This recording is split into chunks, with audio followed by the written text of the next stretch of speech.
பேயுடன் நடந்த பயணம். பிரவீன் இரவு 10 மணிக்கு ஆட்டோவின் வீட்டிற்கு சென்று கொண்டிருந்தான். அவனை பார்த்த ஒரு முதிய பெண், "மகனே, எனக்கு இந்த சாலை முடிந்தவுடன் இறங்க வேண்டும்.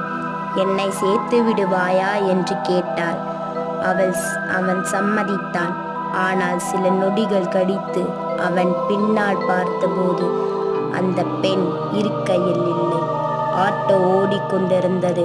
அவள் போய்விட்டாள் என்று முன்னால் பார்த்தான்.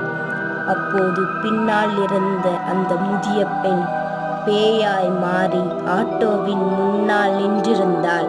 பிரவீன் அவன் முகத்தில் தெரியும் பயத்தை மறைக்க முடியாத முகத்துடன் அந்த உருவத்தை பார்த்தான்.